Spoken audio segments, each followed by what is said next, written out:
Jajelo lo Ecclesiastes ichokome keye klenklen kuku ke ashikuku ni jinyomake ekome wallahi bese nam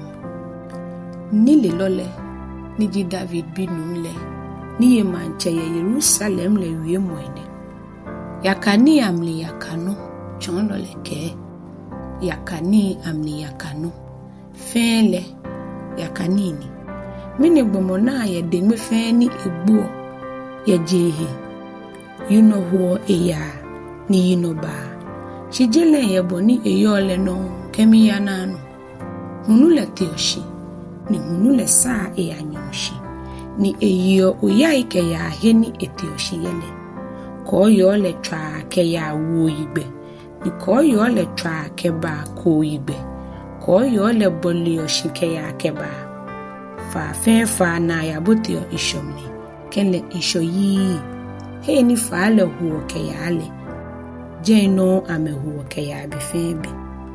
no fe no le he na agba mosuni shade sanye ke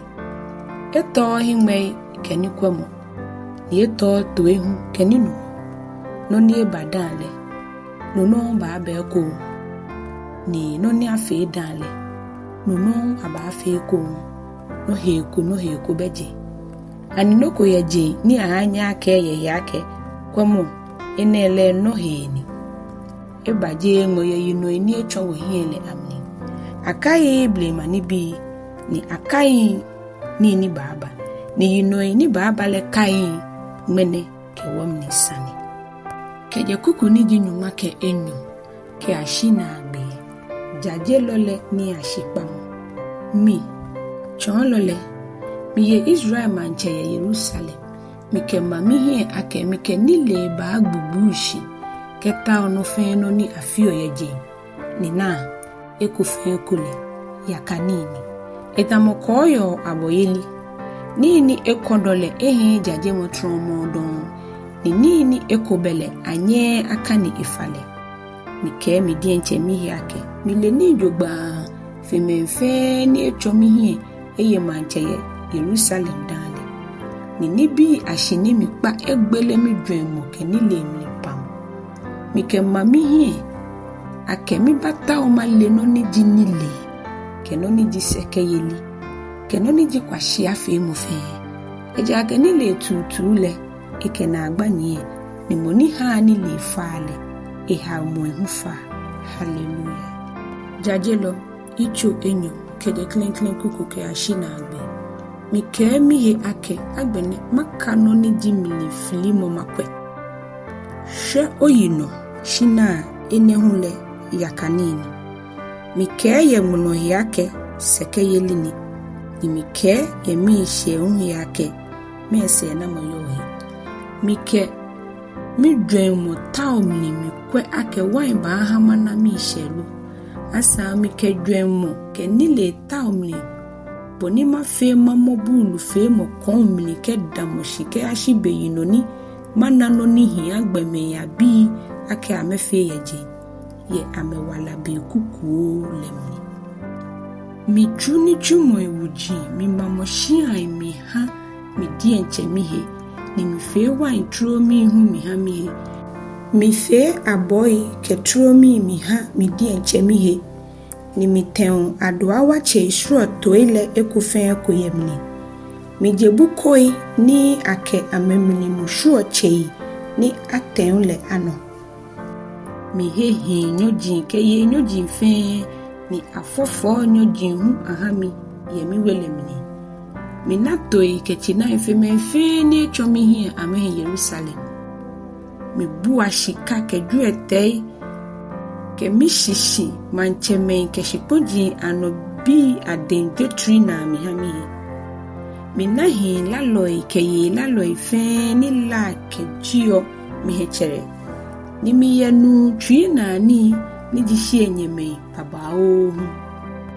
mi bachogbo mo wulu ni mi gboje bakofe menfe ni echomi hi ame Jerusalem dale ni nile hu ebo mi no fe no ni fe mi akonole mi kama mi he mi chi mi he na ye mi she ko gbefan eja ke Minani bi fe ni mi gbo ame dengmele ahimi she. Dengme ni mi gbo le hise na mujinu. Shibe ni mi susu ni bi fe ni mi ke mi ni nechu ke tolle ni etomi ke chuni le hu fe hele.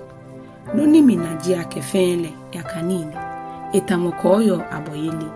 Anokwa loko krabe ni adesana hise yeje. Eja ake mini po manche ni ebayi manche krokro se ba anye fi.